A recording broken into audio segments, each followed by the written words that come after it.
ने खुद दे दिया कि आपने कहा कि इस देश के अंदर बहुत सी मिस्ट्रीज़ हैं, लेकिन इन सब मिस्ट्रीज़ में सुभाष बोस की मिस्ट्री बहुत खास है।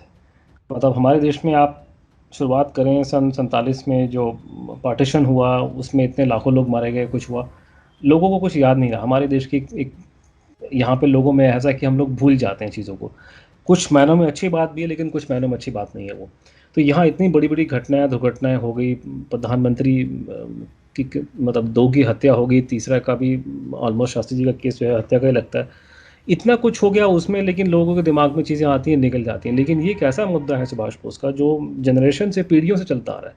और सबसे कमाल की बात है कि आज अगर आप किसी व्यक्ति से बात करेंगे नरसिम्हा राव के बारे में, तो लोगों की मेमोरी से वो निकल चुका है। जबकि नरसिम्हा राव हमारे प्रधानमंत्री 1991 से लेकर के 96 तक रहे थे, और उनकी वजह से हमारा पूरी इकोनॉमी खुली है, इतना बड़ा ज़बरदस्त चेंज हमारे कंट्री में चेंज आया।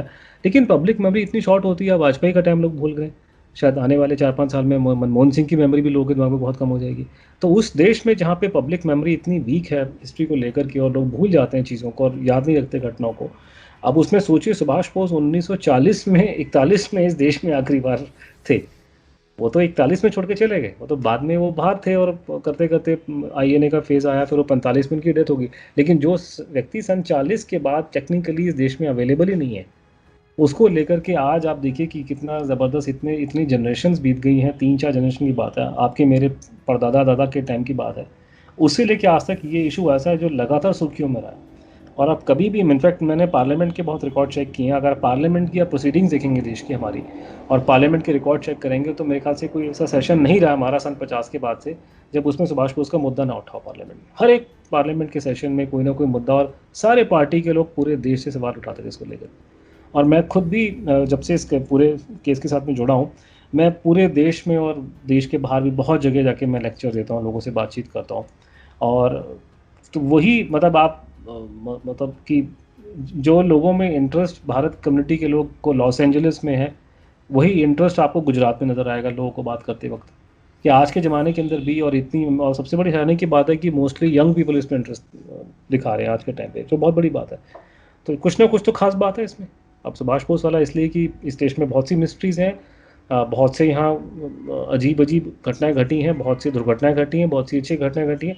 लेकिन कुछ ना कुछ खास बात नेताजी के बारे में और उनके मरने की मिस्ट्री के बारे में है, कि इतना टाइम बीतने के बावजूद, इतने दशक बीतने के बावजूद लोग इसकी बात कर रहे हैं। और आज के सोशल मीडिया के ज़माने में आजकल कितनी इस पर चर्चा होती है, ये अपने आप में एक इंडिकेट करती है कि वो आदमी कितना इस देश के मतलब दिलों में कितना उसकी अभी तक अभी फीलिंग है उसके लिए। मेरा कोई खास इससे कनेक्शन ऐसा नहीं था। मतलब मैं कोई ऐसा नहीं व्यक्ति नहीं था जो बचपन से मुझे बहुत ज़्यादा कोई चाह थी इन चीज़ों के बारे में, ऐसा कुछ नहीं था। मेरा एक ही कनेक्शन था इनके साथ में, नेताजी के साथ में, कि मेरे जो दादाजी थे, वो भारतीय फ़ौज, जो अंग्रेज़ों के ज़माने की भारतीय फ़ौज, उसमें थे वो। और वो सुभाष बोस की आईएनए के खिलाफ लड़ने गए थे।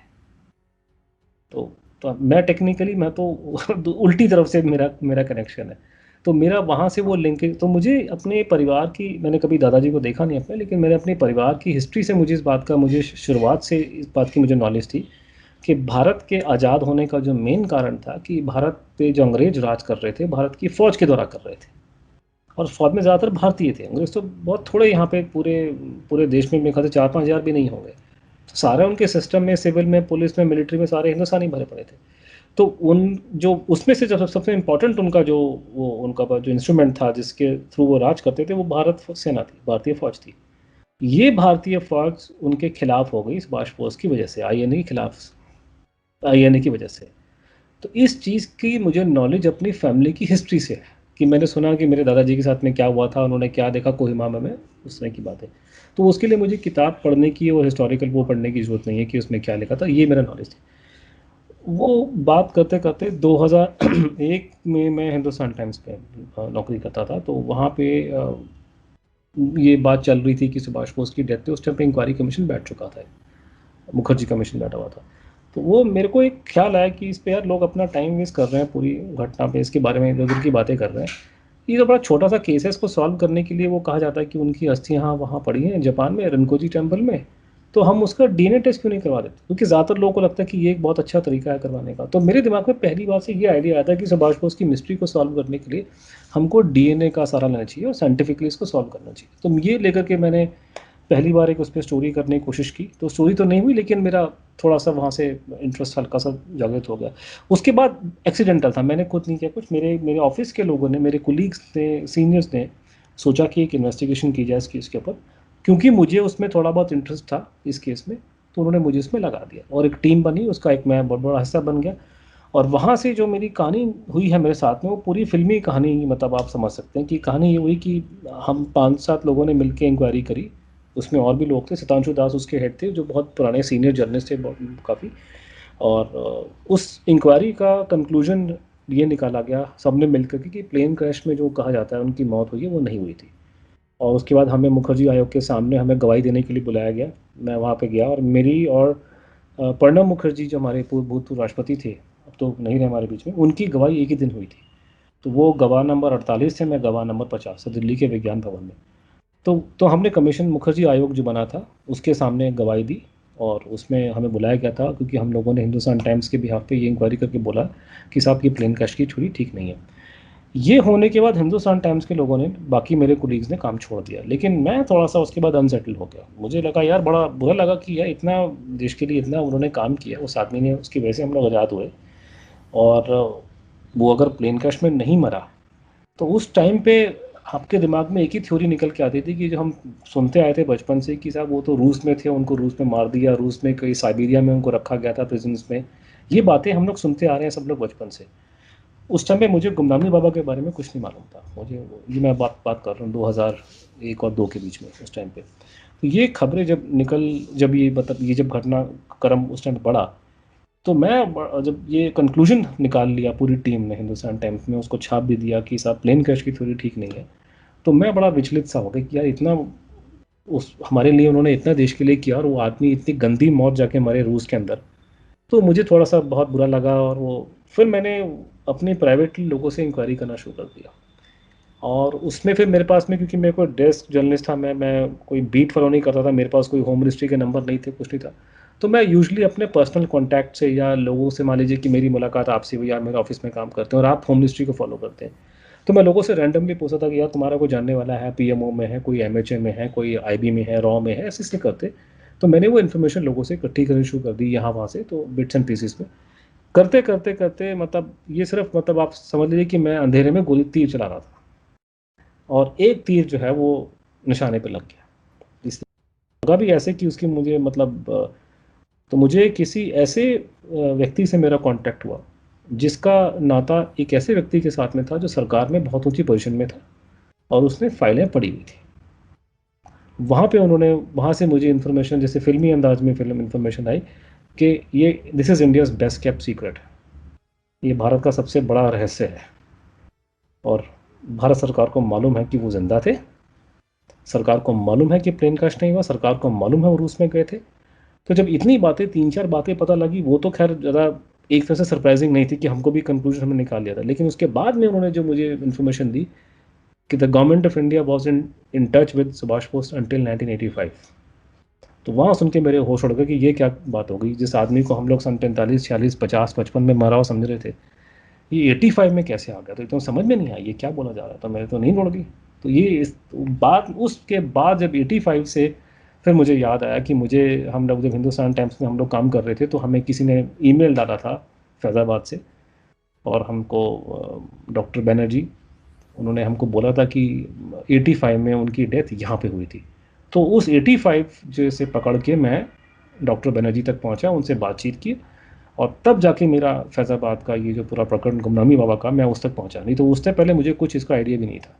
तो मुझे सरकार के अंदर से कोई खबर लगी और मुझे ये बताया गया कि this is India's best kept secret. अभी जो मेरी चंद्रचूड़ घोष की मेरी किताब करंटर में आई है, हम लोगों ने अच्छी 856 बनने की किताब बनाई है, काफ़ी मोटी है। अब हमारी भी मजबूरी कि हम लोग को सब इतने सवाल लोग पूछते हैं, मैं अगर 50 सवाल का जवाब दूंगा तो 50 और पूछ ले जाएंगे, तो हम लोग अब उसकी भी इंतहा होगी कि इतने सवाल इकट्ठे हो गए। तो हम लोगों ने काफ़ी चीज़ों को उसमें, जितना हमको पॉसिबल था, हम लोगों ने उसमें जवाब दिया। एक मोटा मोटा खांचा है उसमें। तो जैसा कि जो इस खांचे को समझने के लिए पहले आपको ये समझना पड़ेगा कि पूरा नेताजी की कहानी है क्या, डेथ मिस्ट्री है क्या। डेथ मिस्ट्री में बेसिकली जो ऑफिशियल थ्योरी है, जो सरकारी जिसको थ्योरी को सपोर्ट सरकार करती है, कि वो सन 45 में सेकेंड वर्ल्ड वॉर ख़त्म होने के 2-3 दिन बाद जब जापान ने अनाउंस किया कि वो सरेंडर करने वाले, एक प्लेन क्रैश हुआ उनका ये ताइवान में और वो मर गए। तो ये सरकारी थ्योरी, इसको भी गवर्नमेंट जिसको मानती है, इसको हम लोग ऑफिशियल थ्योरी बोलते हैं।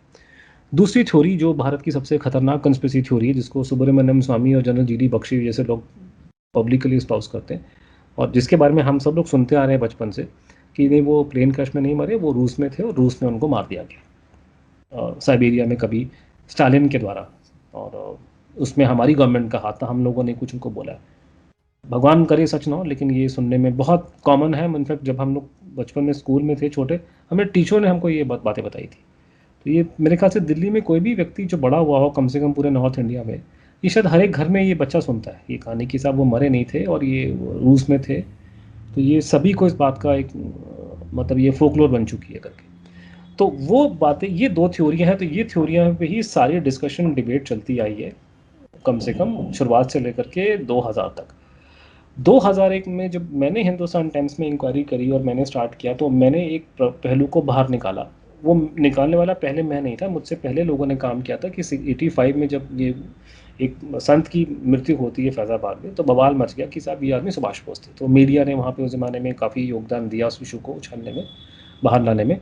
तो अशोक टंडन नाम के जर्नलिस्ट ने स्टोरी को ब्रेक किया, उसके बाद में कुछ और जर्नलिस्ट पत्रकार आए, उन्होंने इसको आगे निकाला, लेकिन वो स्टोरी निकल से वहीं दब के रह गई थी। हमें कभी दिल्ली में उसके बारे में नहीं मालूम चला था, लेकिन हिंदुस्तान टाइम्स की वजह से मैंने उस चीज़ को शायद एक इंटरनेशनल लेवल पे मशहूर करा दिया कि समय चेंज हो चुका था, इंटरनेट का युग आ चुका था 2000 में। तो वो चीज़ को मैंने इंटरनेशनल लेवल पे ले गए। तो ये थ्योरी गुमनामी बाबा की 2001 से पब्लिक डोमेन में आ गई कि साहब ये एक तीसरा एंगल भी है कि एक प्लेन क्रैश की थ्योरी है, एक दूसरी थ्योरी आपकी रशिया में मारे जाने की है, और तीसरी थ्योरी कि नहीं वो तो ये साधु महात्मा बन के सुभाष बोस यहीं पे भारत में ही रहते थे। तो जब तो मैंने इन तीनों को हम लोगों ने बहुत मतलब मैं आपको आज जो आज बोल रहा हूँ वो मेरी 20 साल की रिसर्च का निचोड़ है। तो वो ये कि सारी चीज़ों को डिस्पैशनेटली स्टडी किया, और मेरा शुरुआत से यही एम था कि हम लोग सच्चाई बताएंगे। तो झूठ बोल के हमें क्या मिलने वाला है, इसमें कोई हमारा कोई फ़ायदा तो है नहीं, और कोई इसमें हमें सच्चाई का ही फ़ायदा पहुँचने वाला कि हम इस्टेब्लिश कर दें। और इस चीज़ को इसी को अप्रोच को लेके मैंने ऑब्जेक्टिवली, अगर आप चाहें तो मुझे आप उस पर सवाल पूछ सकते हैं आगे, तो ऑब्जेक्टिवली सारे बातों को जानने के लिए मैंने उसको ऑब्जेक्टिवली सर्च किया। तो मेरे जो 20 साल की जो मेरी रिसर्च है, जो जो चीज़ मेरे हाथ में या मेरे दोस्तों के हाथ में, खासकर चंद्रचूड़ घोष के हाथ में लगी, क्योंकि बाद में हम लोगों ने एक ग्रुप बनाया मिशन नेताजी का, तो टेक्निकली मैं एक अकेला नहीं हूँ, मेरे पीछे बहुत लोग हैं, मेरे साथ में बहुत लोग हैं। तो हम सब लोग की जो क्यूमुलेटिव जो जो हमारा जो निष्कर्ष है, या मेरा जो अपना निष्कर्ष है, वो यही है कि प्लेन क्रैश की थ्योरी को हम सपोर्ट नहीं करते, वो एविडेंस मैच नहीं कर रहा है। रशियन एंगल की थ्योरी को हम लोग आधा सपोर्ट करते हैं कि उनके वहाँ रशिया में होने का प्रूफ मिल रहा है, लेकिन उनके वहाँ मारे जाने का प्रूफ नहीं मिल रहा। तो मैं जैसे फॉर एग्जांपल जनरल बख्शी वगैरह जो कुछ बोलते हैं, मैं उसको आधा सपोर्ट करता हूँ कि वो वहाँ पे थे, इसमें कोई डिस्प्यूट नहीं है मेरे हिसाब से। लेकिन ये जो मारने वाली बात है, ये बात का एविडेंस नहीं मिल रहा, ये आप सुनी सुनाई बातों को बोले जा रहे हैं। अब सबसे बड़ी बात है कि जिस चीज़ को कोई मानने को तैयार, क्योंकि इन तीनों एंगल में सबसे ज़्यादा जो है मतलब अनबिलीवेबल एंगल ये होली मैन वाला एंगल है, और ये होली मैन वाला एंगल ही सबसे ज़्यादा मतलब इसी में एविडेंस निकल के आ रहे हैं। तो purely on the basis of the evidence, ये तीसरा एंगल जो सो कॉल्ड गुमनामी बाबा वाला एंगल, हम उसको सपोर्ट करते हैं कि सबूत वहाँ रहे। बात अब वो चाहे सुनने में जैसा मर्जी लगे, लेकिन जब सबूत आए तो मैं क्या कर सकता हूँ उसके अंदर। तो फिर जब वहाँ पे आप उस तीसरे एंगल पे पहुँच जाते हैं कि साहब ये वही थे, तब वो सवाल निकल के आते हैं, जिसमें से पहला सवाल आपने मुझसे पूछा कि 47 से लेकर के फिर क्या हुआ। उन्होंने ये बोला कि उनको पहले से मालूम था कि लड़ाई हारने वाले हैं जापानी, और वो लड़ाई में हारेंगे तो उनको भी फ्यूचर में क्या करना है देखना पड़ेगा। देश आज़ाद उस टाइम पे नहीं हुआ था, और उनको बोला गया कि अगर आप लड़ाई हार जाती है और आप सरेंडर करते हैं और आप पकड़े गए तो आपको मार दिया जाएगा, और जैसे ही आप मारे गए तो ये पूरी फ्रीडम स्ट्रगल खत्म हो जाएगी। आपको मालूम है कि भारत में कोई फ्रीडम स्ट्रगल 1942 का जो भारत छोड़ो आंदोलन के फेल होने के बाद में कोई फ्रीडम स्ट्रगल यहाँ पे प्रॉपर नहीं चल रही थी, सिर्फ आईएनए वाले लड़ रहे थे, वही एक प्रॉपर स्ट्रगल थी। तो उनको बोला कि आप जाएंगे तो फिर पूरा खेल ख़त्म, तो बचना ज़रूरी है, लड़ाई में निकलना है वहाँ से। तो वही उन्होंने देखा कि लड़ाई ख़त्म होगी तो कौन सा देश या कौन सी ताकतें हैं जो मुझे सपोर्ट कर सकती हैं। तो वो शॉर्ट लिस्ट उन्होंने किए थे, उन्होंने चाइनीज़ कम्युनिस्ट का भी सोचा था, मेरे ख्याल से हो ची मिन के साथ कुछ करने का सोचा था, लेकिन सबसे बड़ा रास्ता था कि रूसी जो थे वो उनकी मदद कर सकते थे, और उन्होंने पहले भी उनकी मदद की थी। सन 40 में जब वो 41 में जब वो यहाँ से भागे थे, तो उसकी मदद से ही वो जर्मनी पहुँचे थे।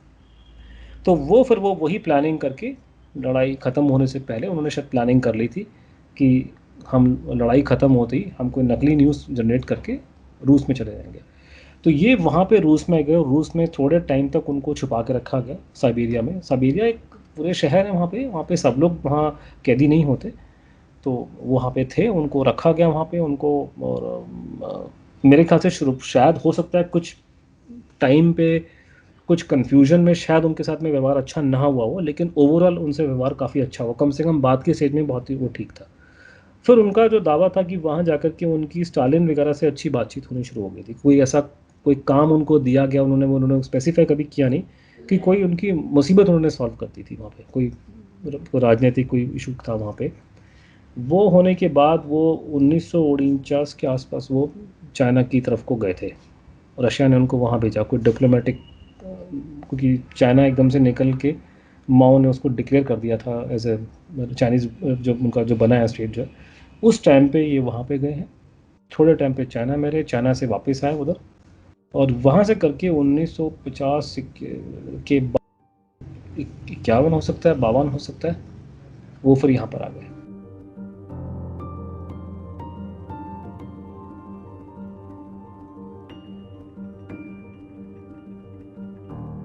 पहली बात कि उस ज़माने के सर्कमस्टेंसेस और उस ज़माने के प्लेयर्स के बारे में लोगों को आज को नहीं पता। अगर मैं नाम दूं कि संपूर्णन का नाम लूं तो ज़्यादातर लोगों को पता नहीं कि संपूर्णन क्या चीज़ थी।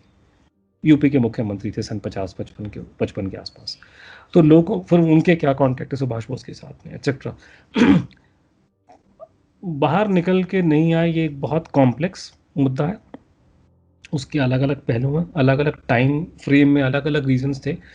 लेकिन मोटी मोटी बातें जो ये थी कि आपने बोला कि देश आज़ाद हो गया था, उस उनका मानना था कि देश आज़ाद नहीं हुआ है तरीके से वो, क्योंकि जिससे आप ये बात मत भूलिए आप कि सुभाष बोस की जो बेसिक मतलब जो उनका क्लैश हुआ है महात्मा गांधी के साथ में, ज़्यादातर लोग समझते हैं कि अहिंसा को लेके हुआ था। सिर्फ अहिंसा को लेके नहीं, वो मल्टीपल प्रॉब्लम थी। उसमें से एक प्रॉब्लम ये भी था कि गांधी जी जो थे वो पूर्ण स्वराज के फेवर में नहीं थे। ये ज़्यादातर लोगों को इस बात का नहीं पता कि महात्मा गांधी कभी पूर्ण स्वराज के फेवर में नहीं थे, वो डोमिनियन स्टेटस चाहते थे, जो हमको मिला सन 47 में। डोमिनियन स्टेटस क्या होता है? जैसे कनाडा को डोमिनियन है इंग्लैंड का, न्यूजीलैंड वहाँ का डोमिनियन है। और तो ये इसका मतलब ये कि अब वहाँ कनाडा का और न्यूजीलैंड का डोमिनियन होने का, ऑस्ट्रेलिया का डोमिनियन होने का एक पूरा मतलब है वो उन्हीं के बच्चे अंग्रेजी जाके बसे थे आपके कनाडा में, अंग्रेजी जाके बसे थे आपके न्यूजीलैंड में और ऑस्ट्रेलिया में, उन्हीं के वंशज वहाँ रहते हैं। तो अगर वो डोमिनियन बन जाते हैं इंग्लैंड के तो उनको सूट करता है, उन्हीं के लोग हैं, उन्हीं का कल्चर है, उन्हीं का धर्म है, उन्हीं की रेस है। लेकिन हमारा तो उनसे कोई लिंकेजेस नहीं है, तो हम क्यों जाए डोमिनियन के अंदर? तो इस बात को लेकर के कांग्रेस के अंदर भी काफ़ी लड़ाई थी जब से तिलक ने पूर्ण स्वराज की बात करी है। लेकिन इस बात को गांधी मान नहीं रहे थे, जबकि एक समय था कि सुभाष बोस और नेहरू जैसे यंग लीडर सारे के सारे जो है पूर्ण स्वराज के फेवर में थे। और उन्होंने गांधी को मजबूर भी उन्होंने किया। उन्होंने सन 1929 में जब आपका कांग्रेस का अधिवेशन हुआ है रावी नदी किनारे लाहौर में, तो कांग्रेस ने ऑफिशियली अडॉप्ट किया कि आज के बाद से हम लोग पूर्ण स्वराज की तरफ को जाएंगे। तो ये उन्होंने ही प्रेशर डाला था गांधी को, एडमिट की एग्री करो। चाहे महीने बाद गांधी इस पर पलट गए थे, लेकिन उन्होंने एडमिट उन्होंने ही करवाया था। तो ये उनका जो पहला जो उन्होंने एलिगेशन लगाया है कि आप 47 में इंडिपेंडेंस नहीं लिया, आप लिया पूर्ण, आप लोगों ने डोमिनियन स्टेटस। दूसरा ये कि आपका देश अभी भी अंग्रेजों के कब्जे में इनडायरेक्टली था। जैसे अगर मैं आपको ये पूछूं कि देश भारत का 1949 में हेड ऑफ द स्टेट कौन था, तो ज़्यादातर लोग इस बात का सवाल नहीं दे पाएंगे। हमारा हेड ऑफ द स्टेट आज भारत के राष्ट्रपति है। तो 1949 में कौन भारत का हेड ऑफ द स्टेट था? उसका आंसर है किंग जॉर्ज फिफ्थ, अभी जो एलिजाबेथ है उनके पिताजी। तो अगर वो हमारे देश के हेड ऑफ द स्टेट थे तो इंडिपेंडेंस किस चिड़िया का नाम है? हमारे देश में जो पहला chief of the army staff जो बना है वो कब बना है? 48-49 के अंदर देश हिंदुस्तानी। पहला हिंदुस्तान का एयरफोर्स चीफ कौन था? इंडियन, सुब्रतो मुखर्जी। कौन से साल में बना है? 55 या 56 में। 55 तक आपके देश की एयरफोर्स के चीफ का प्रमुख अंग्रेज था, ये ज़्यादातर लोगों को पता ही नहीं इस बात का। उसके बाद में फिर आप अगर नेवी में जाएंगे तो शायद 57-58 तक आपकी नेवी अंग्रेजों के हाथ में थी। उसके बावजूद यहाँ पे उन्होंने उनके इंटेलिजेंस के नेटवर्क यहाँ बैठे हुए थे उनके, आप उनको रिपोर्ट करते थे। तो इस आदमी ने ये बहुत ज़्यादा एलिगेशन लगाया है कि भारत की जो लीडरशिप थी सन 47 में, उसने गद्दी पे आने के लालच में जो ट्रांसफ़र ऑफ पावर हुआ है सन 47 में, जिसको हम लोग जिसकी वजह 47 में जो हमारी को सत्ता भारतीयों के हाथ में आई है 46 में टेक्निकली, वो उसमें उन्होंने अंग्रेज़ों के लॉन्ग हितों को ध्यान में रख करके साइन कर दिया। मतलब अपने देश के लॉन्ग टर्म जो इंटरेस्ट है उनको कुर्बानी दे दी गई। तो वो कभी भारत की उस आप जो बात कर उस भारत को फ्री नहीं मानते थे, और भारत के इस रूप को उन्होंने कभी एक्सेप्ट नहीं किया। तो और उसका ये मानना था कि दूसरा ये प्रॉब्लम है कि वो जिस आदमी का लिंक सेकेंड वर्ल्ड वॉर के सबसे खतरनाक लोगों के साथ में रहा हो, चाहे वो हिटलर था, चाहे वो तोजो था या मुसोलिनी था, वो व्यक्ति सन 47 के बाद में किसी देश का प्रधानमंत्री बन जाए या उसका, क्योंकि सुभाष बोस अगर बाहर निकलते तो प्रधानमंत्री बनते, वो तो कोई एमएलए के टिकट तो लड़ेंगे नहीं आकर के, तो या तो वो आदमी छुप के रहेगा या फिर वो राज करेगा। लेकिन वो पॉसिबल नहीं था उस ज़माने में, क्योंकि वो अंग्रेज और अमेरिकन इतना ज़्यादा उनकी दुश्मनी थी एलाइड पावर्स की इनके साथ में, कि वो तो उनको सीधा मरवा देंगे, वो तो ये हालत थी। और उनके बाद उन्होंने ये भी एलिगेशन लगाया था कि ये वॉर क्राइम्स का चार्ज उन पर लगा रखा है, और शायद हमारी गवर्नमेंट ने अंडरटेकिंग दे दी है इन लोगों की, अगर वो आते हैं तो हम पकड़ के आपको हवाले कर देंगे। तो ये बोलते थे कि मेरा निकलना देश हित में नहीं है, मैं निकलूंगा तो इस देश के अंदर आपस में बहुत क्लैश होगा। क्योंकि देखिए बोलना बड़ा आसान है कि वो निकलेंगे तो क्यों निकल के नहीं आ रहे, भाई वो निकल के आएंगे तो देश में भूचाल आएगा ना। उनके फॉलोअर्स में और जो गांधी जी के फॉलोअर्स हैं उसमें आपस में भिड़ंत होगी। और जहाँ तक ये आपके गांधी जी के फॉलोअर जो कांग्रेसी हैं, आपको उनके बारे में मालूम है कि 84 में उन्होंने क्या किया था। उन्होंने शांति के पुजारी कितने हैं ये आप पूछो सिखों को जाकर के, जिनके गलों में टायर लगा ला के उन्होंने आग लगाई थी इन लोगों ने। तो अगर वो बाहर निकल के आते हैं, और सुभाष बोस के पीछे पूरा देश नहीं खड़ा बैठा, उसके पीछे 20% लोग खड़े होंगे, उतने ही परसेंटेज से ज़्यादा लोग सपोर्ट करने वाले गांधी नेहरू के थे, तो वो आपस में उनकी मारपीट मच जाती। तो इसे ऐसे करते करते मल्टीपल कारण थे कि क्यों उस कारणों की वजह से वो आदमी नहीं निकल सका। तो उनसे लोग पूछते थे कि आप बाहर क्यों नहीं आ रहे, तो बोलते थे कि मेरा निकलना देश हित में नहीं है, मैं निकलूंगा तो लोग परेशानी होगी लोगों को। तो ये एक छोटा सा मैंने आपको आंसर दिया, आंसर इसका बहुत लंबा चौड़ा है लेकिन ये एक स्पेसिफिक आंसर है। तो ये अपने आप में जो सवाल है कि क्यों निकल के नहीं है, ये बहुत अच्छा इशू है। बहुत इसको समझने के लिए परत दर परत आपको खोलना पड़ेगा, समझना पड़ेगा वो समय क्या था, सर्कमस्टेंसेस क्या थी, वॉर क्राइम्स क्या होते हैं। आज के ज़माने में मेरे को लगता नहीं कि हम लोग को समझ इस बात का ज्ञान है कि वॉर क्राइम्स का मतलब क्या होता है। उस कॉन्टेक्स्ट में किसी इंसान को वॉर क्रिमिनल से बड़ी 9/11 के हमले से पहले किसी भी इंसान का दूर दूर तक अगर एक्सेस पावर से कोई लिंक निकल के आ जाए, उससे गलत बात कोई थी नहीं। और अभी भी आपको पता है कि वहाँ पे वॉर क्राइम्स पे वो 90-90 साल के बुड्ढों को पकड़ के वो लोग जेल में डाल देते हैं, वो किसी को नहीं बख्शते उन कंट्रीज़ में जहाँ पे लॉ बहुत लिबरल है अदरवाइज। तो उस आदमी का जो है एक्सेस पावर के साथ में इतना ज़बरदस्त उसका वो था, तो वो बाहर निकल के आना उसके लिए पॉसिबल नहीं था। क्योंकि वो बाहर निकलेगा तो बाहर निकल के प्रधानमंत्री बनेगा, वो बाहर निकल के क्या करेगा, वो तो एमपी तो बनेगा नहीं।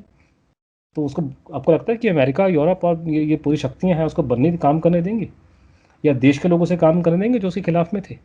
तो उसने कहा लोग मेरी वजह से बहुत तंग होंगे। तो ये कारण आप समझ सकते हैं कि इन कारणों से वो, और परिस्थितियाँ उनके हाथ में नहीं थी। निकलने की कोशिश उन्होंने लगातार करी है लेकिन वो निकल नहीं सके। वो सन 52-53 में आए हैं, तो पहले वो मैनपुरी के आसपास कहीं थे, उसके बाद में वो लखनऊ के इलाके में थे। और बड़ी अजीबो सी, बिकॉज वो जो भी व्यक्ति था वो जब भारत में एंटर किए हैं नेपाल के थ्रू, क्योंकि वो छुप के रहते थे, शक्ल किसी को नहीं दिखाते थे, अपनी बातचीत नहीं करते थे, कमरे में बंद रहते थे, बीच बीच में निकल जाते थे, बाहर जाया करते थे वो। और उनसे मिलने जो भी लोग आएंगे रात के टाइम पे आएंगे। तो बड़ा वो, जब वो कोई आदमी इस तरह से रहेगा और ऑब्वियसली इतना बड़ा आदमी रहेगा तो कभी ना कभी लोगों को शक हो जाएगा। तो जब भी लोगों को शक होता था तो वो जगह छोड़ के भाग जाते थे। तो उन्होंने बहुत जगह चेंज की हैं। तो वो मैनपुरी में थे, वो उसमें भी कई जगह चेंज की, वो लखनऊ में गए, वहाँ भी 1-2 जगह चेंज की, फिर वो नैमिषारण्य चले गए, उसके बस्ती चले गए, बस्ती के बाद अयोध्या चले गए, फिर वो फिर फैज़ाबाद। ऐसे करते करते करते आखिर में वो सन 83 में फैज़ाबाद में आए। तो आजकल हम उनको फैज़ाबाद से एसोसिएट करते हैं, पर टेक्निकली उन्होंने अयोध्या में, क्या अभी तो आजकल अयोध्या और फैज़ाबाद एक ही हो गए, लेकिन प्रॉपर अयोध्या वो 10 साल तक रहे और बस्ती में वो 10 साल तक रहे हैं। नैमिषारण्य में काफ़ी समय रहे, 3-4 साल लखनऊ में बिताए उन्होंने। लेकिन आजकल हम लोग, क्योंकि वो आखिरी उनका अंत वहाँ हुआ, इसलिए हम उनको फैज़ाबाद से एसोसिएट करते हैं। तो पहली वो वहाँ है। दूसरा ये, सरकार को, आपने मुझे बोला सरकार को उनके बारे में नहीं मालूम था स्टार्ट में। वो जो मेरा अंडरस्टैंडिंग है, जो हमने पंडित जी को नहीं मालूम था, पंडित जी को पसंद नहीं करते थे वो, और वो पंडित जी से उनका बिल्कुल उनकी नाम सुनने को राजी नहीं थे, तो पंडित जी से जब तक जिंदा थे तो कोई कांटेक्ट उनका नहीं था। तो उनकी हिसाब से जो उनकी जो मैं उनके जो उन्होंने बोला है, या जो उनके जो कथन है, उसके हिसाब से अगर मैं अपना दिमाग लगाऊं तो वो सरकार को ये खबर थी कि ये रूस में है पहले, और सरकार ने ये जानने की कोशिश की। और पहले हमारे पहले फॉरेन सेक्रेटरी थे केपीएस मेनन, वो उन्होंने पता लगाने की कोशिश की थी उनके बारे में। कुछ नहीं निकला, क्योंकि ये आदमी शायद उनसे बहुत शातिर था। फिर पंडित जी ने अपनी बहन को भारत का पहला एम्बेसडर बनाया रशिया के लिए, लक्ष्मी पंडित को। प्लेनिपोटेंशियरी थी, एम्बेसडर का रैंक नहीं था, प्लेनिपोटेंशियरी था, लेकिन हमारी मिशन हेड वो थी। लक्ष्मी ने भी पता लगाने की कोशिश की। उसके बाद में राधा कृष्णन, जो हमारे एम्बेसडर थे, पहले एम्बेसडर, मतलब लक्ष्मी पंडित वाज दी प्लेनिपोटेंशियरी। तो पहला एम्बेसडर हमारा ऑफिशियल वहाँ पे राधा कृष्णन थे, जो लक्ष्मी पंडित के बाद में गए थे। उन्होंने पता लगाने की कोशिश की उनके बारे में। उसके बाद मेरा मानना है कि शायद गवर्नमेंट को लगा था कि ये आदमी रूस में, साइबेरिया में कहीं है, वापस जिंदा बच के नहीं आएगा। वो शायद वहाँ पे वैक्यूम है, हमें समझ में नहीं आ रहा क्या हुआ, लेकिन गवर्नमेंट को शायद उसके बारे में कुछ नॉलेज नहीं है। उन्होंने सोचा होगा ये वहाँ मर खप गया होगा, तो छोड़ दिया उन्होंने। उसके बाद गवर्नमेंट को खबर लगी है, अगर आप गुमनामी बाबा के कथन पे चलेंगे, 1959 के आसपास उनको तिब्बतन सोर्सेज से मालूम चला, तिब्बती सोर्सों से, कि वो जिंदा है और वो भारत और तिब्बत के आसपास कहीं पे हैं, ऐसे उनको पता लगा। तो ये बड़ी इंटरेस्टिंग कहानी है कि अगर आपने कभी आप सर्च करेंगे इंटरनेट पे, तो आपको एक शॉलमारी साधु का जिक्र मिलेगा, क्योंकि 1960 में बंगाल का एक कूच बिहार का इलाका है, वहाँ पे एक शॉलमारी साधु नाम का व्यक्ति आया, और लोगों ने कहा कि वो नेताजी हैं। लोगों ने खुल के पब्लिक में बोला कि नेताजी हैं। उसमें से कई लोग ऐसे जिनका सुभाष बोस से लिंक भी था, उत्तम चंद मल्होत्रा थे, ये और भी लोग थे। गुमनामी बाबा बड़ी इंटरेस्टिंग कहानी सुनाते हैं। उन्होंने बोला कि 1959 में गवर्नमेंट को पता चला कि मैं जिंदा हूँ, और मेरा उनसे मिलने का इच्छा नहीं थी। तो ये स्टोरी, जो शॉलमारी वाली नकली कहानी, मैंने प्लांट की। उसका रिजल्ट ये हुआ कि गवर्नमेंट की, भारत की सारी इंटेलिजेंस वो शॉलमारी के पीछे पड़ गई, और असली आदमी यहाँ पे यूपी में उनके नाकों के नीचे बैठा हुआ था, उनको मालूम चला नहीं। उनके वहाँ गवर्नमेंट से कांटेक्ट थे, लेकिन जिनसे कांटेक्ट थे उन्होंने गवर्नमेंट को इन्फॉर्म नहीं किया। संपूर्णानंद जी जो यूपी के मुख्यमंत्री से, उनसे कांटेक्ट था, लेकिन संपूर्णानंद जी का आंकड़ा नेहरू से पूरा ठीक नहीं था, और उन्हें इन्फॉर्म नहीं पर। और तो इससे गवर्नमेंट को उनके बारे में कोई नहीं, पंडित जी के होते होते नहीं मालूम था। शास्त्री जी के बारे में मुझे कुछ क्लैरिटी नहीं है। वो उन्होंने जो इंडिकेशन दिया कि मैंने शास्त्री जी को मैसेज कन्वे किया है किसी मीडिएटर के थ्रू, ये बात तक तो आ रही है, लेकिन वो फिजिकली शास्त्री जी से फेस टू फेस मिले हैं, इस बात का मुझे कोई इंडिकेशन अभी तक नहीं मिला। मेरी नॉलेज बहुत लिमिटेड है, लेकिन इतना मुझे पता है, उतना मैं बोल सकता हूँ। लेकिन हाँ, नेहरू पंडित जी के होते गवर्नमेंट से कॉन्टेक्ट उनका नहीं था। तो आप ये कह सकते हैं कि गवर्नमेंट को पंडित जी के होते होते नहीं मालूम था वो कहाँ पर है। जो मुझे इंडिकेशन दिखाई दे रहा है उसके हिसाब से इंदिरा जी के टाइम से आप लगा सकते हैं कि 67-68 के बाद, उस और खासकर जब आपके चौधरी चरण सिंह मुख्यमंत्री बने हैं यूपी के, तब से गवर्नमेंट को मालूम था उनके बारे में। और उसके बाद गवर्नमेंट, जो मेरी अंडरस्टैंडिंग है, मेरी नॉलेज, जो मैंने लोगों को सुना, गवर्नमेंट उनके पास में अपने लोग भेजा करती थी। इंटेलिजेंस के लोगों का पहरा वहाँ पे होता था बीच में, और लोग उनसे जाके मिलते थे, और ये गवर्नमेंट की फाइलों में कहने की बिल्कुल होगा।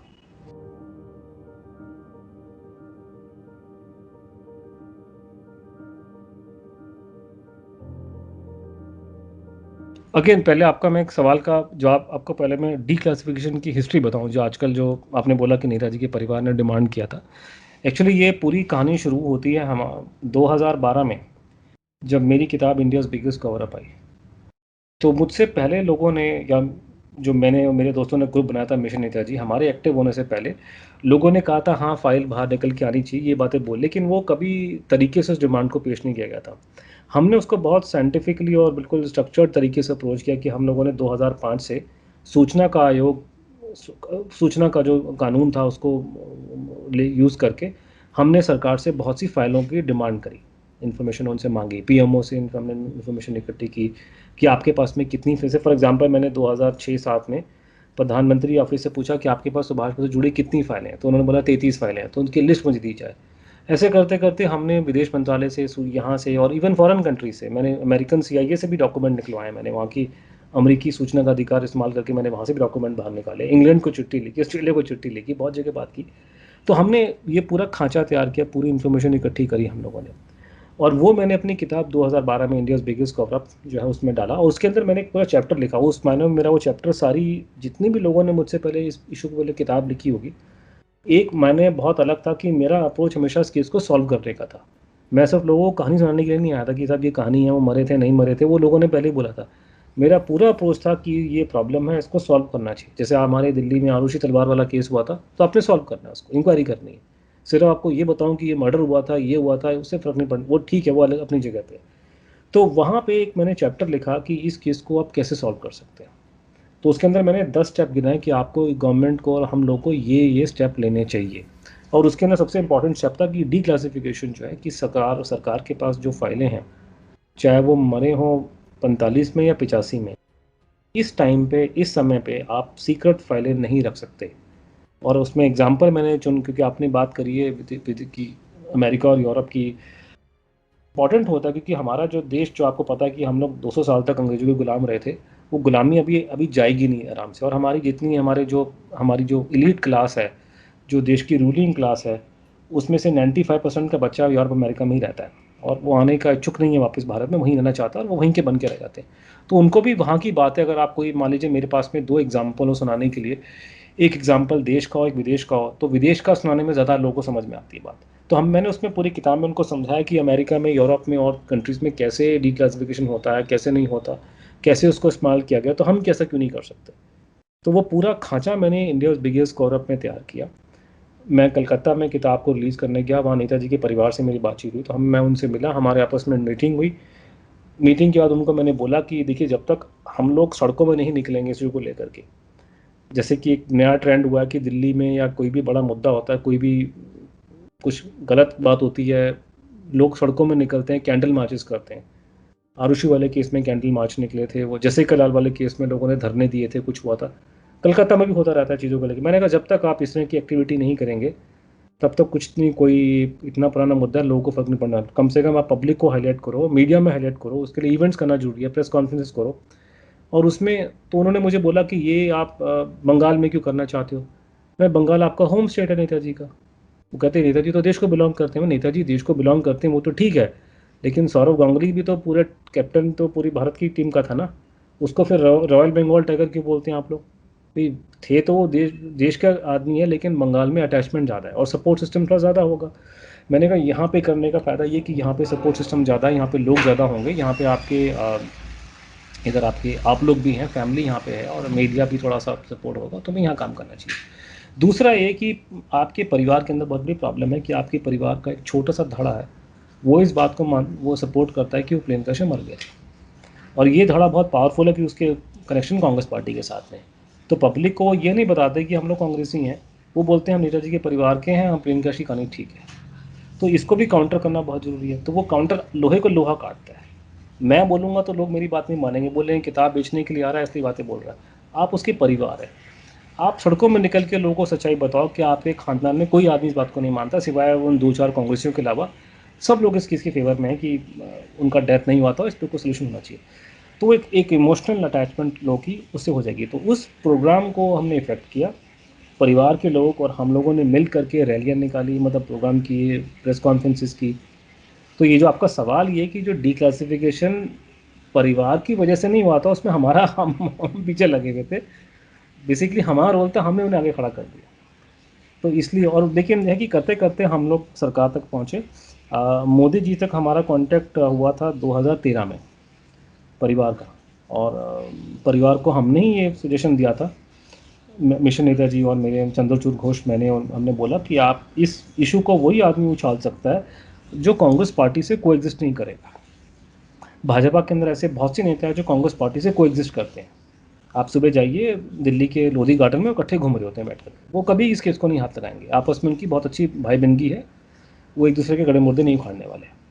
लेकिन मोदी जो है उसका, ये मैं बात कर रहा हूँ 2012-13 के आसपास की, जब हमारी बातें चल रही थी। इसका यह है कि इसको जिस तरह से कांग्रेस ने उसको पूरा ख़त्म करने की कोशिश की थी, आपको पूरे लोगों को, देश को कहानी पता है कि उन्होंने कैसे गुजरात में जो भी हुआ है, या वो जो शराबुद्दीन वाला जो इनकाउंटर केस था, कि कांग्रेस ने मोदी जी को और अमित शाह जी को ख़त्म करने के लिए कोई कसर नहीं छोड़ी थी, और उनका बस चलता तो ये उनको जेल में पहुँचवाए थे और उनको वहीं ख़त्म करवाए थे। तो मैंने कहा ये आदमी कम से कम कांग्रेस से इसकी कोई सिंपैथी नहीं होगी, और उनका ऊपर जाना निश्चित तो बिल्कुल वो पक्का है, आप इनसे कांटेक्ट करो। तो पहले ये फैमिली वाले नहीं मान रहे, क्योंकि फैमिली के अंदर भी बहुत सारे कम्युनिस्ट और वो टीएमसी के सपोर्टर वगैरह वो सब थे, तो वो नहीं माने। बड़ी मुश्किल से उनको मनाया करके फिर वो चिट्ठी लिखेगी फैमिली के बिहाफ पे मोदी जी को। वो चिट्ठी को ड्राफ्ट करने वाले मैं और मेरे दोस्त चंद्रचूड़ घोष थे, उन पे साइन करा के उनको दिया। फिर मोदी जी से उनसे फैमिली के लोग मिले 2013 में, जब वो मुख्यमंत्री थे गुजरात के। तो मोदी जी के दिमाग में नेताजी की बात 2013 से ही डाल दी गई थी उनके परिवार के द्वारा, और परिवार को हम लोग सारी इन्फॉर्मेशन या गाइडेंस या हम लोग सब दे रहे थे करके। और कमाल की बात यह कि जिस दिन वो प्रधानमंत्री बने और प्रधानमंत्री के ऑफिस से फ़ोन आया कि आप हमसे मिलिए और ये क्या इशू है ये करके, उसी परिवार ने हमको साइडलाइन करने की कोशिश करी कि आप जिंदगी भर तो ये स्टेटमेंट देते रहे कि नेताजी सारी कंट्री को बिलोंग करता है, सभी का है, लेकिन जिस दिन फ़ोटो खिंचवाने का टाइम आया, पीएमओ में जाने की बात आई, तो आपने हमें साइडलाइन कर। तो अनफॉर्चुनेटली वो जो डीलिंग हुई है, हमारा उसमें इन्वॉल्वमेंट नहीं के बराबर था, क्योंकि अगर मैं उस डीलिंग में होता तो मैं शायद इनके मैं कान पकड़ लेता कि भैया ऐसे ब्यूरोक्रेट्स के ऐसे काम नहीं होगा। तो सरकार ने क्या किया कि मोदी जी गवर्नमेंट ने फाइलें पब्लिक करी हैं, लेकिन सारी नहीं करी। और अभी जो स्टेटमेंट आ रही है, सरकार की स्टेटमेंट अभी इन्होंने पार्लियामेंट में दी है, और जो मेरे ख्याल से झूठ है, और अगर मैं मेंबर ऑफ पार्लियामेंट होता तो मैं उन पर मोशन लगाया था कि जब सवाल पूछा जाता है कि नेताजी से जुड़ी फाइलें आपने पब्लिक करी हैं, तो सरकार कहती है हाँ हमने पब्लिक कर दी हैं। नहीं, आपने सारी फाइल पब्लिक नहीं करी है। हम लोग पहले दिन से कह रहे हैं कि इंटेलिजेंस की फाइलें आप पहले निकालेंगे। आज तक एक भी इंटेलिजेंस की फाइल उन्होंने पब्लिक नहीं करी है। ये सिर्फ पीएमओ के और एमएचए के कागज़ वागज उन्होंने दिए हैं, जो उसमें से बहुत से कागज़ नॉर्मल रूटीन जो पेपर्स हैं, कईयों में मेरा नाम भी लिखा हुआ बाय द वे। तो वो पूरे ढंग से काम, तो ये काम तो हुआ, अच्छा हुआ, मैं ये नहीं कह रहा अच्छा हुआ, मोदी जी ने बड़ी इज्जत दी हमारे को, प्रधानमंत्री ने फाइल निकाली, निकालने का तरीका बड़ा अच्छा था, लेकिन वो पूरा जो प्रकरण हुआ वो हम सक्सेसफुल नहीं हुआ, कि फैमिली जो थी वो चार्ज में थी, फैमिली ने हमको पीछे धकेल दिया और हम लोग ढंग से डील नहीं कर पाए। इनफैक्ट मेरे दोस्त बहुत नाराज़ हो गए थे बीच में, वो कहते कि हमको अगर ये लोग बराबर का दर्जा नहीं देंगे और हम पे कंडीशन रख रहे हैं कि आप वहाँ जाकर के पीएमओ में मतलब गवर्नमेंट के सामने फैज़ाबाद की बात मत करो, तो हम लोग जाएंगे नहीं वहाँ पे। जब परिवार जब मोदी ने बुलाया था तो हम उसमें नहीं जाएंगे। तो उनको मैंने बोला कि नहीं, ये गलती मत करना कि अगर आप लोग नहीं जाते हैं तो जो आदमी उस डेलीगेशन में शामिल नहीं होगा वो स्टेक होल्डर नहीं रहेगा इस पूरे केस में। आप पिक्चर से बाहर, आप कंप्लीटली बाहर हो जाओगे, मीडिया आपसे बात भी नहीं करेगा। तो हम वहाँ जाएँ, चाहे हमको चुप हो, चाहे हमें ये बोले ना दें वहाँ पे, चाहे हमको चुप होकर बैठना पड़े चौथी सीट पे, लेकिन अगर 40 लोगों का ग्रुप उनसे मिलने जा रहा है, प्रधानमंत्री बुला रहे हैं, तो उसमें हमारा जाना जरूरी था कि हम लोग उसमें स्टेक होल्डर बन जाए। बाकी चीज़ को बाद में देखी जाएगी। तो ये इन कारणों से जो आपस में फ्रिक्शन हुआ हमारा, इस तरीके केस को हम तरीके से फैमिली भी नहीं चाहती थी। एक और बड़ा इस पूरा प्रकरण में बहुत बड़ा कांड हुआ जो अभी तक लोगों को समझ में नहीं है, क्योंकि ज़्यादातर लोग क्या करते हैं, वो मीडिया में खबरें पढ़ के अपना वो बना लेते हैं। लोग किताब मेरी पढ़ते नहीं। किताब में हमने डिटेल में समझाया इस पूरे केस को कि कहानी क्या है। वो इंग्लिश में कहा हुआ था ना, devil lies in the detail. आपको डिटेल देखनी पड़ती है। वो आप 200 वर्ड्स की स्टोरी से आपको नहीं मालूम चलेगा कि असली कहानी है क्या। हुआ क्या था, मेरे और मेरे दोस्तों की वजह से हमने गृह मंत्रालय को मजबूर करा, चंद्रचूड़ घोष और मैंने, उन्होंने कोई मनमोहन सिंह के टाइम पे उन्होंने कोई 1000 फाइल पब्लिक कराया, जो मोदी जी से बहुत ज़्यादा नंबर है। और वो फाइल पब्लिक चुपचाप से करके, मतलब प्रेशर में आकर के उन्होंने पब्लिक किया। हमने सेंट्रल इंफॉर्मेशन कमीशन में वहाँ गए थे हम लोग, वहाँ हमारा केस था सूचना के अधिकार में, वो हम जीत गए। तो गवर्नमेंट को मजबूरी में फ़ाइल पब्लिक करनी पड़ी, तो चुपचाप से उन्होंने निकाल के उन्होंने नेशनल आर्काइव में फ़ाइल भेज दी करने। अब किस्मत की बात यह कि फ़ाइलों को प्रोसेस करने में टाइम लगता है नेशनल आर्काइव में, तो वो गवर्नमेंट ने भेजी है मेरे ख्याल से वो 2012 के आसपास, 2010 में डिसीजन हुआ कि फ़ाइल कुछ हम देंगे, 12 में भेजी हैं, वो 14 में जाके अवेलेबल हुई जब मोदी जी पावर में आ गए थे। तो जब वो फाइल पब्लिक नेशनल आर्काइव में अवेलेबल हो गई रिसर्चर्स को, मैं वहाँ पे देखने गया उसको, और मैंने वहाँ जाके देखा कि वो फाइलों से निकल के आया कि गलती से कुछ ऐसे कागज़ उन फाइलों में आ गए जो उनको गवर्नमेंट को पब्लिक नहीं करने चाहिए थे। और वो थी इंटेलिजेंस के रिकॉर्ड थे, वो ये दिखा रहे थे कि नेताजी के परिवार और बाकी लोगों पे इंडिपेंडेंस के बाद जासूसी होती थी बड़ी ज़बरदस्त। ये जब हमारे हाथ खबर लगी तो मैंने उस पर पहले आर्टिकल लिखे, फिर वो उसके बाद इंडिया टुडे को स्टोरी मैंने वो बना के दी, मतलब उनको मैंने फाइल पकड़ाई। तो इंडिया टुडे में कवर स्टोरी है कि साहब नेताजी के परिवार पर जासूसी हो रही है। और वो जब खबर आई तो पूरे देश में बवाल मच गया, और वही नेताजी के परिवार के लोग जो ज़िंदगी में कभी टेलीविज़न स्टूडियो नहीं देखा होगा, वो सारे के सारे टीवी स्टूडियो में पहुंच गए। और ये सारा मुद्दा दुनिया को लगा कि साहब परिवार पे बड़ी जासूसी हो रही है, बड़ा अनर्थ हो गया, ये हो गया। लेकिन लोग इस बात को भूल गए कि वो फाइलें निकालने वाले हम लोग थे। हम लोगों ने निकाली, हम लोगों ने सारा मेहनत करा, हम लोगों ने मीडिया को बताई, हम भी उसमें बीच में थे, हमारा भी मीडिया में बहुत नाम चला, लेकिन वो सारा काम हमने किया। और लेकिन जब ये फाइल बाहर निकली हैं तो सारे लोगों ने, चाहे वो ममता बनर्जी हो, चाहे बीजेपी के स्पोक्स पर्सन हो, चाहे मीडिया में खुद टॉप के लेवल के लोग हैं, ये मीडिया खुद, चाहे वो इंडिया टुडे हो, चाहे टाइम्स ऑफ इंडिया हो, सब ने एक ही कंक्लूजन निकाला। और परिवार के लोगों ने पब्लिकली बोला कि सुभाष बोस जिंदा थे, क्योंकि मरे हुए लोगों पर जासूसी नहीं होती। अगर वो आदमी मर चुका था तो उसके मरने के 30-40 साल बाद या 20 साल बाद भी आप उसके परिवार के लोगों पे और बाकी लोगों पे क्यों जासूसी कर रहे थे? जासूसी करने का मतलब था कि उसके बारे में, असली आदमी के बारे में इन्फॉर्मेशन इकट्ठी की जाए। तो ये बात परिवार के लोगों ने खुल के बोली है। ये आप उस ज़माने के, आप 2015 में अगर आप देखेंगे प्रेस कटिंग्स या मीडिया इंटरव्यूज, तो फैमिली वाले खुद बोलते थे। लेकिन उसी परिवार के लोगों को थोड़ी देर बाद में ये उनका दिमाग ठनका कि हम तो पब्लिकली ये बोलते हैं कि नेताजी को रूस में मार दिया गया था, लेकिन अगर ये फाइलें सन 70 की आ रही हैं और हमने खुद बोल दिया कि 84 तक जासूसी हो रही थी हमारे परिवार की, तब तो प्लेन रशिया में मरने वाली बात ठीक नहीं हो सकती। तो उनको कहीं ये खटका लगा कि ये सारा केस घूम फिर के फैजाबाद पे आ रहा है, कि अगर उनके मरने के 20 साल बाद तक जासूसी हो रही है तो रशिया में मरने वाली कहानी ठीक नहीं हो सकती। तब इनकी फैमिली ने एक रातों रात पलटा इन्होंने मारा है। जो लोग अपनी पूरी ज़िंदगी भर तक प्लेन क्रैश की थ्योरी को पोस्ट करते थे, आज वो सारे के सारे एक झटका उन्होंने मार के सपोर्ट स्टार्ट कर दिया प्लेन क्रैश को, क्योंकि उनको फैजाबाद को एडमिट नहीं करना। उनको लगता है कि उसमें उनकी बहुत किरकिरी होने वाली है। तो ये पूरी कहानी है डीक्लासिफिकेशन की और ये निकलने की, और सरकार ने फाइल पब्लिक नहीं करी है, और थोड़ी बहुत करी है, लेकिन असली माल मत्ता उन्होंने अभी तक बाहर नहीं निकाला है। तो ये मेरा कहना है।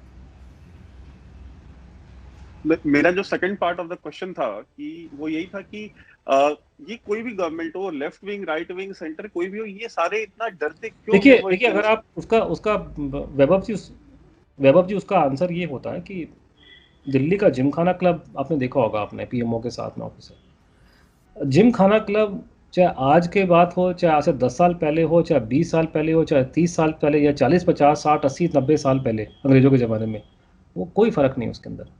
पहले भी साहब बैठते थे, अभी भी साहब बैठते हैं।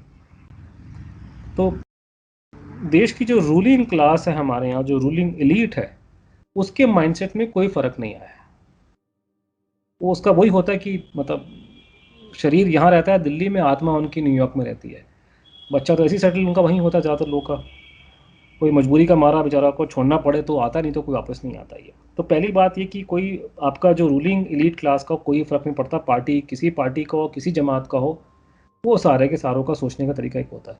सुभाष बोस वाले प्रकरण के अंदर जो सबसे बड़ी प्रॉब्लम आ रही है, जिसको राइट लेफ्ट विंग का कोई इशू वो टैकल नहीं कर पा रहा, वो ये है कि अगर आपने नेताजी की कहानी पब्लिक कर दी, उसके बहुत से रेमिफिकेशन होंगे। ठीक है, कोई भी सरकार नहीं चाहेगी कि उनके रिश्ते फॉरेन कंट्री से ख़राब हो। चलिए आप उसको छोड़ दीजिए, मान लीजिए कि मैं खुद बोलता हूँ कि 2020 में अब कोई रिश्ते ख़राब इतनी पुरानी बात को लेके नहीं होने वाले। जो भी कुछ गुमनामी बाबा ने बोला ठीक है, अगर वो सच भी है, चाहे जो भी उन्होंने कहा है वो अगर सच भी हो, 2020 में अब बहुत पुरानी बात होगी। तो अब इससे कोई, अब हमारे रिश्ते कोई अमेरिका से, इंग्लैंड से, रशिया से अभी क्यों ख़राब होंगे? लेकिन एक प्रॉब्लम है जो बहुत बड़ी है, वो प्रॉब्लम मेरे को लगता है कि इस पूरे केस की जड़ बन गई है। वो ये है कि इस देश को जब आज़ादी मिली और उसके बाद से एक नैरेटिव, जो सरकारी नैरेटिव जो चल रहा है, सब नैरेटिव्स का बाप, और ये जितने काफ़ी लोग चाह रहे हैं कि गवर्नमेंट के नैरेटिव्स को चेंज करें और नहीं कर पा रहे हैं।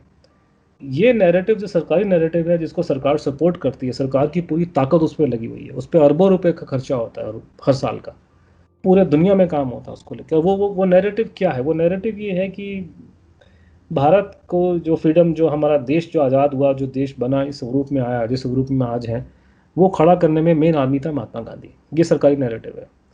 और वो इतना महान आदमी था कि उसने प्यार मोहब्बत से अंग्रेज को बोल बोल के यहाँ से प्यार मोहब्बत में भेज दिया। और वो भी कितने अच्छे लोग थे अंग्रेज की, वो चले गए प्यार मोहब्बत में। तो ये कहानी बहुत सुंदर कहानी है, और ये कहानी मतलब हमारे लिए भी अच्छी है, अंग्रेजों के लिए भी अच्छी है। उनकी भी इमेज अच्छी हो जाती है कि साहब बड़े शरीफ लोग थे, 200 साल तक यहाँ पे रहे, हमारा खून चूसा, दुनिया के सबसे अमीर देश को सबसे गरीब बना दिया, लोगों को मार दिया, ये किया वो किया, लेकिन बड़े अच्छे लोग थे, प्यार मोहब्बत में चले गए यहाँ से। लेकिन ये कहानी सेलेबल है, ये नैरेटिव सेलेबल है, यहाँ पे ये सेलेबल है, इंग्लैंड में, इंग्लैंड में सेलेबल है तो अमेरिका में सेलेबल है। और ये वही देश है जहाँ पे आपकी जो हमारी जो रूलिंग क्लास के जिनके बच्चे उनकी आत्मा वहीं बसती है उन देशों में जाकर के। प्रॉब्लम ये हो रही है कि अगर आज भारत सरकार इस बात को मान ले कि सुभाष चंद्र बोस नहीं मरे थे प्लेन क्रैश में। मैं टाइम्स नाउ में जब ये 2015 में बहुत ज़्यादा केस लेकर के, तो मुझे अर्नब गोस्वामी ने उस जमाने में, वो टाइम्स नाउ के एडिटर थे, अर्नब ने मुझे बोला था, तो वो खाना खा रहे थे हम लोग वहीं पे वहाँ पे, तो उन्होंने बोला कि इतना कितने कितने सारे कंट्रीज़ में ये चैनल जाता है टाइम्स नाउ, और इतना लोग इतना इंटरेस्ट दिखा रहे हैं, आज तक हमने किसी और इशू पर देखा नहीं है। मैंने उनको बोला कि बॉस आप तो को अभी कुछ दिखाया नहीं आपने, अभी तो बहुत इसके अंदर बहुत मटेरियल है, अभी तो कोई बेसिक बहुत छोटी चीज़ आपने उछालनी शुरू करी है। तो मैं सवाल ये उठता है कि इस इशू के निकलने से इतना बवाल मच सकता है 2015 में कि पहले पन्ने में आ जाएगा, प्राइम टाइम पे डिबेट होगी, दुनिया में भर में लोग देखेंगे। भगवान ना करे कल को प्रधानमंत्री मोदी रात को टेलीकास्ट करके बोल देता है कि वो नहीं मरे थे प्लेन क्रैश में, वो जिंदा थे बाद में। आप फैजाबाद को छोड़ दो, अगर वो रूस वाली बात भी बोल देंगे, आपको मालूम है उसका असर क्या होगा देश के अंदर, कितना तगड़ा बवाल मचेगा इसको लेकर के। तो छोटी मोटी बात नहीं है ना, ये कोई जसे का लाल नहीं है, वो सुभाष चंद्र बोस है। बवाल मच जाएगा देश के अंदर बड़ा ज़बरदस्त।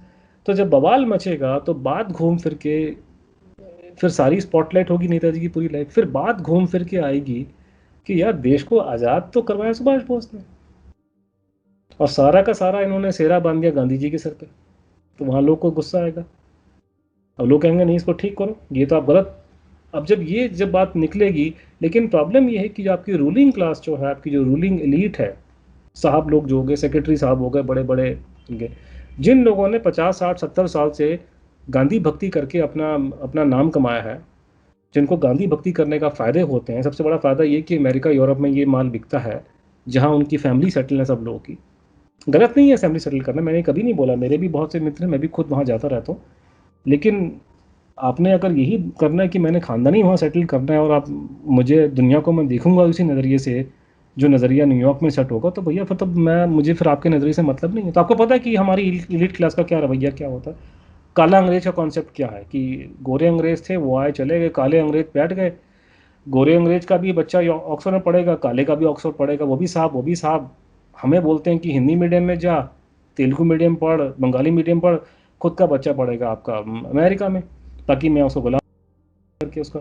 तो इस तरह की ये जो काले अंग्रेज का जैसे, तो इनको किसी को फ़ायदा नहीं है इसका।